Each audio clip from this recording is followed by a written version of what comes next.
علامہ خادم حسین رضوی جس دور میں وہ ناموس رسالت اور ختم نبوت کے قانون کے دفاع کے لیے اٹھے، اس وقت صورتحال یہ تھی کہ پاکستان سے لے کر امریکہ تک ساری بے دین طاقتیں ناموس رسالت اور ختم نبوت کے قانون کو ختم کروانے کے لیے ایک پلیٹ فارم پہ جمع تھی اور وہ ختم کروانے کے بالکل قریب پہنچ چکی تھی۔ اس وقت علامہ خادم حسین رضوی میدان عمل میں آئے ہیں، فتویٰ کی طاقت سے، اپنے علم کی طاقت سے اور اپنی تحریک کی طاقت سے ہمیشہ کے لیے انہوں نے بے دین طاقتوں کے ارادوں کو دفن کر دیا۔ ہمارا بچہ ناموس رسالت اور ختم نبوت کی اہمیت سے آگاہ ہو گیا ہے اور ہمارے بچے کی زبان پہ لبیک یا رسول اللہ کا نعرہ نحمدہ و نصلی علی رسولہ الکریم۔ اما بعد فاعوذ باللہ من الشیطان الرجیم، بسم اللہ الرحمن الرحیم۔ ان الذین آمنوا وعملوا الصالحات سیجعل لهم الرحمن ودا۔ آمنت باللہ صدق اللہ العظیم۔ ان اللہ وملائکتہ یصلون علی النبی یا ایھا الذین آمنوا صلوا علیہ وسلموا تسلیما۔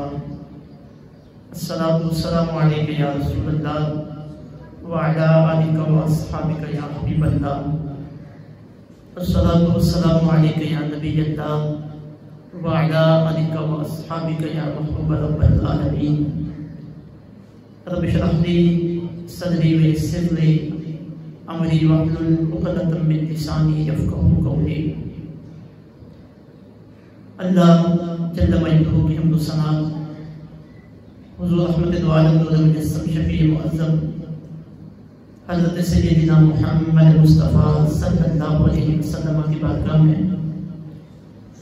درود و سلام کا نذرانہ عرض کرنے کے بعد جمعہ مبارک کے بابرکت موقع پہ مجھے اور آپ کو اس مسجد شریف میں حاضری کا، قرآن و سنت کا پیغام سننے کا اور جمعہ مبارک کی عبادات کی ادائیگی کا موقع میسر آ رہا ہے۔ بارگاہ خداوندی میں دعا ہے مالک مولا ہم سب کی حاضری اپنی بارگاہ میں قبول فرمائے۔ برادر مکرم حضرت مولانا قاری حافظ غلام مصطفیٰ صاحب آپ کی موجودگی میں آج امیر المجاہدین حضرت علامہ حافظ خادم حسین رضوی رحمۃ اللہ تعالی علیہ 19 نومبر جن کا یوم وصال ہے، ان کی سیرت و کردار اور ان کے افکار و نظریات پر چند باتیں آپ احباب کی خدمت میں رکھنے کی کوشش کر رہا ہوں۔ بارگاہ خداوندی میں دعا ہے مالک مولا حق گوئی کی توفیق عطا فرمائے۔ حضور احمد دو عالم صلی اللہ علیہ وسلم جب اس دنیا سے تشریف لے گئے تو انبیاء کرام علیہ السلام جب دنیا سے جاتے ہیں تو ان کا جو مال اور دنیاوی چیزیں باقی پیچھے بچتی ہیں،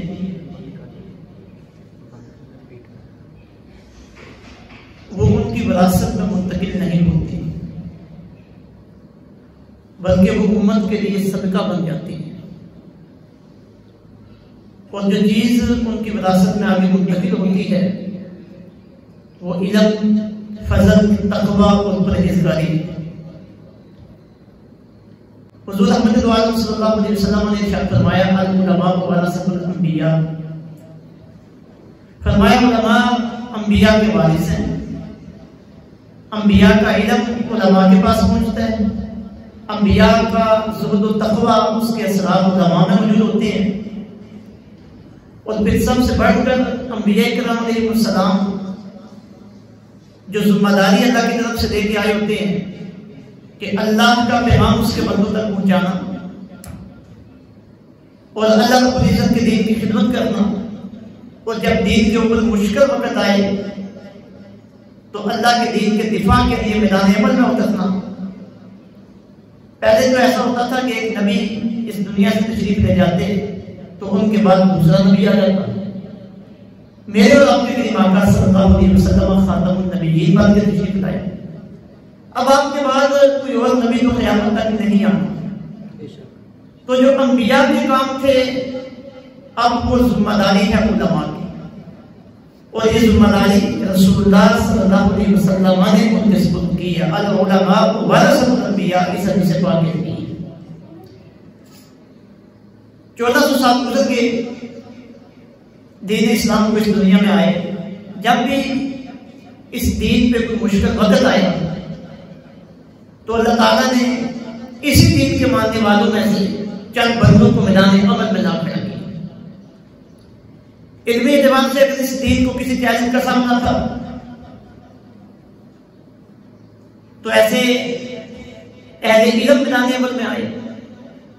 کہ جنہوں نے علمی طور پر دین اسلام کا دفاع کیا۔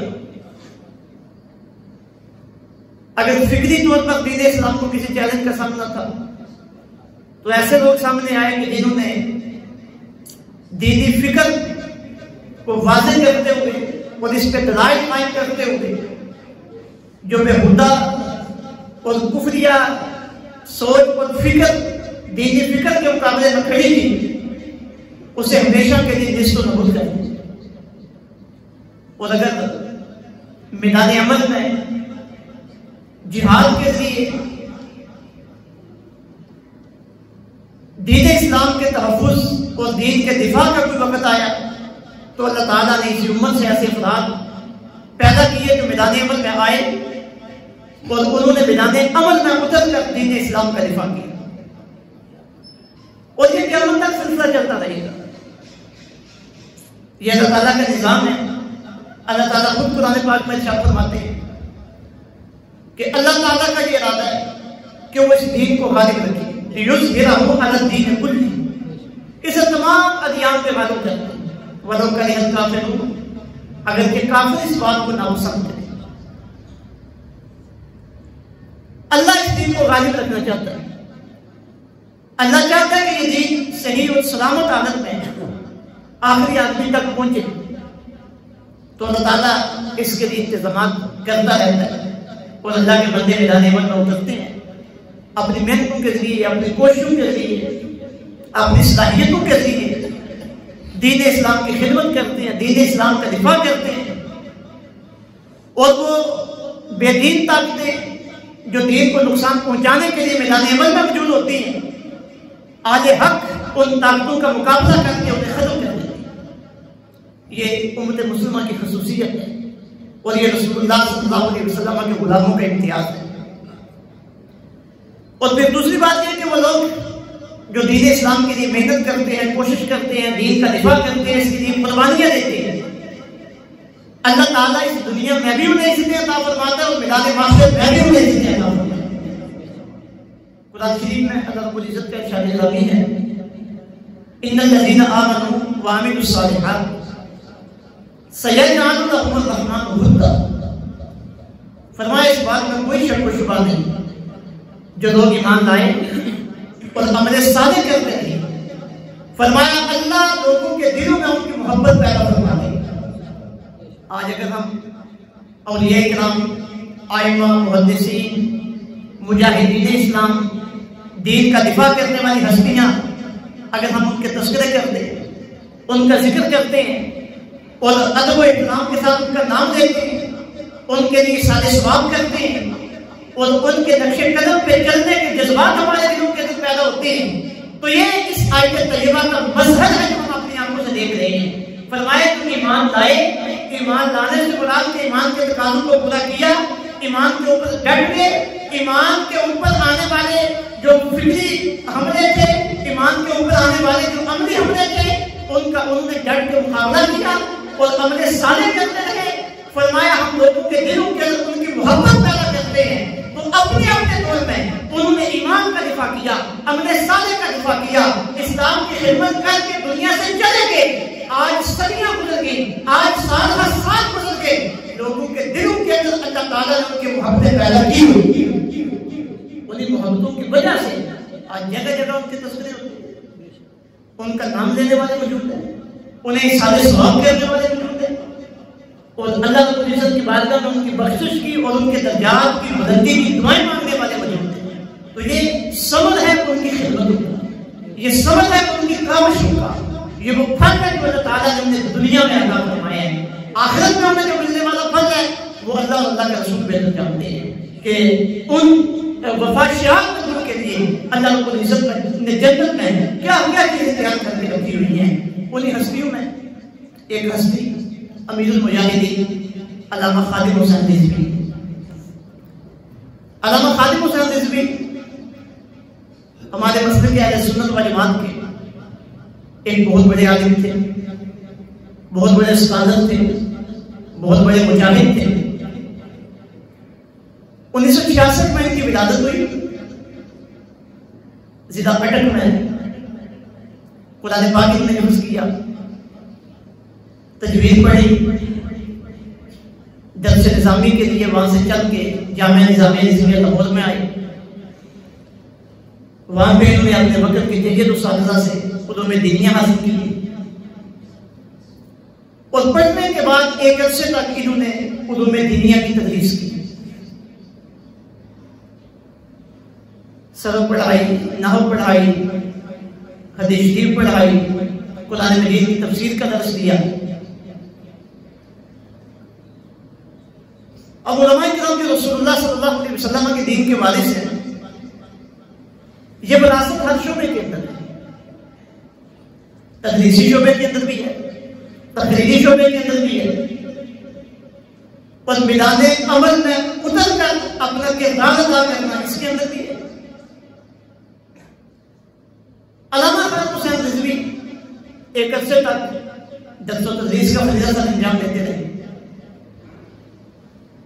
رسول اللہ صلی اللہ علیہ وسلم کے علم کو محفوظ کرنے کے لیے انہوں نے کتابیں بھی تصنیف کی۔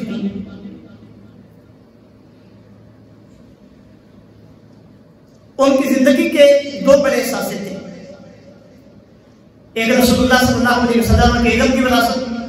جو انہوں نے ہزاروں لوگوں میں آگے منتقل کی، اور ایک رسول اللہ صلی اللہ علیہ وسلم کا عشق، حضور کی محبت۔ جب انہوں نے یہ دیکھا کہ اس وقت دین کے اوپر ہر طرف سے حملے ہیں،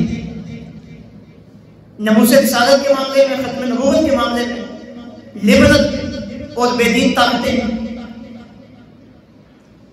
یورپ کے اشاروں میں میدان عمل میں موجود ہیں، اور ہمارا حکمران طبقہ اور سیاسی جماعتیں ان کے ساتھ ملی ہوئی ہیں، اور وہ وطن عزیز میں دین اسلام کے نظام کو نقصان پہنچانا چاہتے ہیں، تو انہوں نے درس و تدریس کا سلسلہ چھوڑا اور میدان عمل میں موجود، میدان عمل میں آئے، اور میدان عمل میں آ کر انہوں نے جو کام کیے ہیں، جس وجہ سے اللہ تعالیٰ نے انہیں اس نے عطا فرمائی۔ ایک تو ان کا کام تھا درس و تدریس کا، علم پھیلانے کا، بخوبی انہوں نے وہ کام سر انجام دیا، اور ایک لمبے عرصے تک انہوں نے مسند پہ بیٹھ کے پڑھایا اور ہزاروں علماء تیار کیے جو آج پوری دنیا میں پھیلے ہوئے ہیں، اور رسول اللہ صلی اللہ علیہ وسلم کے دین کی درس و تدریس اور دین کے اوپر پہلا دے دیا۔ دوسرا کام انہوں نے کیا میدان عمل میں اتر کے خطابات کا۔ اب خطاب کرنا اور لوگوں کو بات سمجھانا، یہ جو رسول اللہ صلی اللہ علیہ وسلم کی وراثت ہے، یہ بھی کوئی آسان کام نہیں ہے، بڑا مشکل ترین کام ہے۔ پہلے چیز بات کو تیار کرنا، اور پھر عوامی ذہن کے مطابق اس بات کو بیان کر کے ذہن کے اندر بٹھانا کہ وہ بات سننے والے کے اوپر اثر کرے۔ علامہ خادم حسین رضوی جب میدان عمل میں آئے ہیں، خطابت کے میدان میں، تو پھر دنیا میں نے دیکھے ہزاروں کے مجمع میں جب انہوں نے خطاب کیا ہے تو ایسا محسوس ہوتا تھا کہ ہزاروں لوگوں کے دل ان کی مٹھی کے اندر، ادھر سے وہ بات کر رہے ہوتے، ادھر بات لوگوں کے دلوں کے اوپر اثر کر رہی ہوتی، اور پھر انہوں نے اپنی خطابت کو وقت گزارے کا یا مال و دولت کمانے کا ذریعہ نہیں بنایا، بلکہ انہوں نے اپنی خطابت کو لوگوں کی اصلاح کا ذریعہ بنایا، لوگوں کے دلوں میں خوف خدا اور عشق مصطفیٰ کے جذبات پیدا کرنے کا ذریعہ بنایا، لوگوں کے عقائد و نظریات کی اصلاح کا ذریعہ بنایا۔ کامیاب مقدم جس کی لوگ گفتگو سنتے ہیں اور جسے سننا پسند کرتے ہیں، اس کے لیے بڑا امتحان ہوتا ہے کہ اب وہ اپنے نظریے کے اوپر قائم رہتا ہے یا وہ لوگوں کی بات مانتا ہے۔ لوگ اس سے جو سننا چاہیں لوگوں کو وہ سنائے۔ اب ہمارے معاشرے میں تو لوگ سننا چاہتے ہیں اشعار، لوگ سننا چاہتے ہیں قصے کہانیاں، لوگ سننا چاہتے ہیں وہ باتیں جو ڈرائیو انہیں جنت میں پہنچا دیں۔ اب جو کامیاب مقدر ہے اس کے لیے بڑا امتحان ہوتا ہے کہ اب میں کیا کروں، اب میں کس طرح لوگوں کی رہنمائی کروں۔ علامہ خادم حسین رضوی اس میدان میں کامیاب ٹھہرے، انہوں نے لوگوں کی مرضی کے مطابق خطاب نہیں کیا، لوگوں کی چاہت کے مطابق بات نہیں کی۔ وہ جس جگہ پہ بھی گئے انہوں نے دیکھا کہ اس وقت عالمی سطح پہ اور ملکی سطح پہ دین اسلام کو کیا چیلنجز ہیں اور دین اسلام کے کس طرح کی پریشانی ہے اور کس طرح کی مشکلات ہیں۔ انہوں نے اپنے خطابات کو لوگوں کے اندر غیرت ایمانی کو بیدار کرنے کا ذریعہ بنایا، اپنے خطابات کے ذریعے انہوں نے لوگوں کے اندر غیرت ایمانی کو بیدار کیا، اپنے خطابات کے ذریعے انہوں نے لوگوں کے اندر رسول اللہ صلی اللہ علیہ وسلم کا عشق پیدا کیا، اپنے خطابات کے ذریعے انہوں نے لوگوں کے دلوں میں رسول اللہ صلی اللہ علیہ وسلم کی محبت پیدا کی اور وہ جوش اور ولولہ پیدا کیا ہے کہ ان کے خطابات سے متاثر ہو کر ہزاروں لوگ رسول اللہ کے نام پہ اپنی جانیں قربان کرنے کے لیے، یہ ان کی خطابت ہے کہ میدان عمل میں آ کر انہوں نے اپنی خطابت کے ذریعے جو کام کیا جو رسول اللہ صلی اللہ علیہ وسلم کی محبت کا اور رسول اللہ صلی اللہ علیہ وسلم کے عشق کا انہوں نے بھی ہوئے اور اس میں وہ کامیاب نہیں۔ دو قسم کے حملے دین اسلام پہ ہوتے ہیں، ایک بیرونی حملے ایک اندرونی حملے۔ بیرونی حملے کے دشمنان دین اسلام کو ٹارگٹ کرتے اور ان کا سب سے بڑا ٹارگٹ جو ہماری نئی نسل ہے وہ یہ کہ ان کے دلوں کے اندر سے رسول اللہ صلی اللہ علیہ وسلم کی محبت کو ختم کر دیں۔ یہ فاقہ کش جو موت سے ڈرتا نہیں ذرا، روح محمد اس کے جسم سے نکال، اس کے بدن سے نکال۔ اب علامہ اقبال کہتے ہیں کہ روح محمد یہ حضور کا عشق ہے جو بندہ مومن کے دل کے اندر ہے، اور اس کی وجہ سے بندہ مومن اللہ رب العزت کی بات بھی ماننے کے لیے تیار ہے اور رسول اللہ کی بات ماننے کے لیے تیار ہے، اور دین کے لیے اپنے تن من اور دم کی قربانی دینے کے لیے تیار ہے۔ اور ہمارا دشمن یہ چاہتا ہے کہ ہمارے نوجوانوں کے دلوں سے محمد مصطفیٰ کے جذبات کو نکال دیا جائے، جذبہ جہاد کو نکالا جائے اور مسلمان کی غیرت ایمانی کو ختم کیا جائے۔ علامہ خادم حسین رضوی انہوں نے قرآن پاک، رسول اللہ صلی اللہ علیہ وسلم کی حدیث اور رسول اللہ صلی اللہ علیہ وسلم کے صحابہ کی زندگیوں سے، قربانیوں کے، جہاد کے، رسول اللہ صلی اللہ علیہ وسلم کے عشق کے واقعات اور امت مسلمہ کی 1400 سالہ روشن تاریخ، اسے انہوں نے اپنے خطابات کے موضوعات کا ذریعہ بنایا اور ان کے ذریعے امت مسلمہ کے ایک بڑے طبقے کے اندر عشق مصطفیٰ پر جذبہ اظہار ہو گیا۔ یہ میدان خطابت میں ان کی بہت بڑی کامیابی تھی اور ان کے اوپر اللہ رب العزت کی بڑی کرم نوازی تھی، اور اس میدان میں وہ اپنے پیچھے اپنے اثرات چھوڑ کے گئے، دنیا سے چلے گئے، ان کے خطابات محفوظ ہیں، قیامت تک لوگ انہیں سنتے رہیں گے اور انہیں سن کے اپنے دلوں کے اندر رسول اللہ صلی اللہ علیہ وسلم کی محبت اور عشق کے جذبات پیدا کرتے ہیں، کامیاب ٹھہرے۔ اور ہزاروں لوگ ہیں، ہزاروں علماء ہیں، ہزاروں خطباء ہیں جو ان کے نقش قدم پہ چلتے ہیں، ہزاروں ان کے شاگرد ہیں جو ان کے نقش قدم پہ چلتے ہیں۔ اور دوسرا بڑا ان کا کارنامہ کہ پرویز مشرف کے دور سے ہمارے یہاں بے حیائی،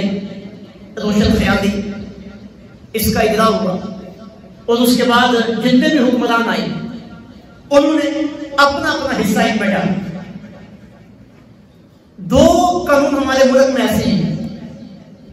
جو ہمارے ملک کی عزت اور شرف کا باعث ہے، اور یہ اہل پاکستان کا بہت بڑا اعزاز ہے کہ ہمارے ملک میں تحفظ ناموس رسالت کا قانون موجود ہے۔ اب تحفظ ناموس رسالت کا قانون ہر اس بندے کی زبان کو روکتا ہے جو بدبخت میرے اور آپ کے کریم آقا پہ زبان درازی کرنا چاہتا ہے، یہ قانون سے روکتا ہے اور آقا علیہ الصلوۃ والسلام کی عزت کا دفاع کرتا ہے۔ دوسرا ہمارے یہاں ختم نبوت کا قانون جو حضور رحمت عالم صلی اللہ علیہ وسلم کو خاتم النبیین نہیں مانتا، آپ کے بعد کسی اور نئے نبی کے آنے کو جائز سمجھتا ہے یا کسی نئے نبی کا پیروکار ہے، وہ دار اسلام سے داخل ہے۔ اسلامی اعتبار سے تو وہ یقیناً دار اسلام سے داخل ہے، لیکن ہمارے ہم پاکستان میں یہ پاکستان کا اعزاز ہے کہ پاکستان کا قانون بھی اسے کافر سمجھتا ہے۔ اب جو بے دین طاقتیں ہیں، لبرل طاقتیں ہیں، اسلام دشمن طاقتیں ہیں، یہ دو قانون ان کی آنکھوں میں کھٹکتے ہیں، ناموس رسالت کا قانون اور ختم نبوت کا قانون۔ قادیانیوں کے اور دیگر جو کسی بھی آقا علیہ السلام کے بعد کسی بھی نبی کو ماننے والے ہیں، ان کے کافر ہونے کا قانون، مرتد ہونے کا قانون، یہ بے دین طاقتوں کو بہت کھٹکتا ہے۔ اب وہ چاہتے ہیں کہ ناموس رسالت کا قانون بھی ختم ہو جائے، ختم نبوت کا قانون بھی ختم ہو جائے، اور پھر پاکستان میں جو دین کا نظام ہے یہ کمزور ہو جائے، جس کا جی چاہے وہ رسول اللہ صلی اللہ علیہ وسلم پہ زبان درازی کرتا پھر، اور جس کا جی چاہے وہ قادیانی بنے یا کوئی نبوت کا نیا دعویٰ کر لے، تنگی نہیں ہونی چاہیے، ہر کسی کو آزادی ہونی چاہیے۔ ہمارے علماء نے اس کا دفاع کیا ہے، قانون بنوانے سے لے کر اس قانون کو قائم رکھنے تک ہر مقام پہ ہمارے علماء نے بے دین طاقتوں کی کوششوں کو مدیابیٹ کیا ہے۔ لیکن علامہ خادم حسین رضوی جس دور میں وہ ناموس رسالت اور ختم نبوت کے قانون کے دفاع کے لیے اٹھے، اس وقت صورتحال یہ تھی کہ پاکستان سے لے کر امریکہ تک ساری بے دین طاقتیں ناموس رسالت اور ختم نبوت کے قانون کو ختم کروانے کے لیے ایک پلیٹ فارم پہ جمع تھی، اور وہ ختم کروانے کے بالکل قریب پہنچ چکی تھی۔ اس وقت علامہ خادم حسین رضوی میدان عمل میں آئے ہیں، اپنے خطبات کی طاقت سے، اپنے علم کی طاقت سے اور اپنی تحریک کی طاقت سے ہمیشہ کے لیے انہوں نے بے دین طاقتوں کے ارادوں کو دفن کر دیا، ہمیشہ کے لیے انہیں ختم کر دیا۔ اب الحمدللہ ان کی اس کوشش سے، ان کی اس محنت سے، ان کی اس کوشش سے پاکستان کا بچہ بچہ ناموس رسالت کی اہمیت سے آگاہ ہو گیا، پاکستان کا بچہ بچہ ختم نبوت کی اہمیت سے آگاہ ہو گیا۔ یہ ہم سب کے اوپر ان کا احسان ہے۔ انہوں نے اپنی مزدوری کو نہیں دیکھا، انہوں نے اپنی بیماری کو نہیں دیکھا، انہوں نے اپنے راحت اور سکون کو نہیں دیکھا کہ میرے ہزاروں شریعت ہیں، ہزاروں مرید ہیں، میں اپنے گھر میں آرام سے بیٹھوں، اپنی جائیداد بناؤں، میرے پاس جو نذرانے آ رہے ہیں میں اپنے مفادات کے لیے انہیں استعمال کروں۔ ایسا نہیں انہوں نے کیا، انہوں نے اس چیز کو دیکھا ہے کہ میں رسول اللہ صلی اللہ علیہ وسلم کے دین کا خادم ہوں، میرے اوپر اللہ کی کرم نوازی ہے کہ اللہ نے مجھے اپنے دین کا پہرا دینے کے لیے منتخب کیا، اور پھر انہوں نے اپنے اس ارادے کو پایا میں تک پہنچایا ہے۔ رسول اللہ صلی اللہ علیہ وسلم کا خادم ہونے کا انہوں نے حق ادا کیا ہے، یہ ان کا کارنامہ ہے ناموس رسالت اور ختم نبوت کے حوالے سے، اور یہ وہ ان کی فکر ہے کہ اپنی اس فکر کو انہوں نے پوری دنیا میں منوایا ہے۔ بڑی پکیزہ فکر ہے ان کی، بڑی خوبصورت فکر ہے۔ اس فکر سے کسی کو بھی اختلاف، بولو کسی کو بھی اختلاف، پاکستان میں جتنے بھی مسالک ہیں ہر مسلک نے ان کی اس فکر کو تسلیم کی۔ باقی آگے جو ارادہ ہے، جو فکر ہے، اسے پایا تکمیل تک کیسے پہنچانا ہے، اس کے لیے تحریک کیسے برپا کی جائے، اس کے لیے جماعت کیسے بنائی جائے، حکومت کے ساتھ کیسے نپٹا جائے، عوام الناس کی کیسے ذمہ سازی کی جائے، اس میں لوگوں کے اپنے اپنے طریقہ کار ہو سکتے ہیں۔ بے شمار لوگ ہیں جنہوں نے ان کے اس طریقہ کار سے اتفاق کیا، اور بے شمار لوگ ہیں جنہوں نے ان کے اس طریقہ کار سے اختلاف بھی کیا ہے۔ یہ کوئی پریشانی کی بات نہیں ہے، لیکن دیکھنا کہ فکر کیا ہے، فکر ان کی پکیزہ ہے، فکر ان کی بہت اعلیٰ ہے، اور فکر ان کی وہ ہے جس کی امت مسلمہ کو ضرورت تھی۔ اور 1400 سالوں کے بعد 1400 سالوں کے بعد بھی وہی رسول اللہ صلی اللہ علیہ وسلم کے آقا علیہ السلام کے ساتھ محبت کے جذبات، عقیدت کے جذبات، اور آقا علیہ السلام کے نام پہ قربانیاں دینے کے جذبات انہوں نے اس معاشرے میں ہمیں دکھائے، اپنی محنت کے ذریعے، اپنی کوشش کے ذریعے، اپنی کاوش کے ذریعے۔ اور جب انہوں نے یہ کوششیں کی ہیں، جب انہوں نے یہ محنتیں کی ہیں، تو پھر یہ کیسے ممکن تھا کہ اللہ رب العزت کا یہ فرمان ان کے حق میں قبول نہ ہوتا؟ ان الذین آمنوا وعملوا الصالحات سیجعل لهم الرحمن ودا، فرمایا وہ لوگ جو ایمان لائے اور عمل صالح کرتے رہے، ان قریب اللہ تعالیٰ لوگوں کے دلوں میں ان کی محبت کو پیدا فرماتا۔ انہوں نے جو محنت کی، انہوں نے جو کوشش کی، آج اس کا ثمر ہے کہ ہمارا بچہ ہونے جا رہا ہے، ہمارا بچہ ناموس رسالت اور ختم نبوت کی اہمیت سے آگاہ ہو گیا ہے، اور ہمارے بچے کی زبان پہ لبیک یا رسول اللہ کا نعرہ، یہ ان کی محنت، ان کی کوشش اور ان کی کاوش ہے۔ ہم اللہ رب العزت کی بارگاہ میں دعا کرتے ہیں مالک مولا ان کی کاوشوں کو اپنی بارگاہ میں قبول فرمائے، ان کی محنت کو اپنی بارگاہ میں قبول فرمائے، اور انہوں نے جو خدمات کی ہیں اللہ خدمات اپنی بارگاہ میں قبول فرمائے، اور ان کی زندگی کا جو پیغام ہے وہ رسول اللہ صلی اللہ علیہ وسلم سے غیر مشروط محبت، وہ رسول اللہ صلی اللہ علیہ وسلم سے غیر مشروط محبت ہے۔ انہیں جانا، انہیں ماننا، نہ رکھا غیر سے کچھ کام، للہ الحمد میں دنیا سے مسلمان کیا۔ یہ ان کی زندگی کا پیغام ہے ہمارے بچوں کے لیے، ہمارے جوانوں کے لیے، ہمارے بزرگوں کے لیے۔ اللہ رب العزت ان کے درجات بلند فرمائے اور ہمیں ان کے نقش قدم پہ چلائے۔ وما علینا الا البلاغ المبین۔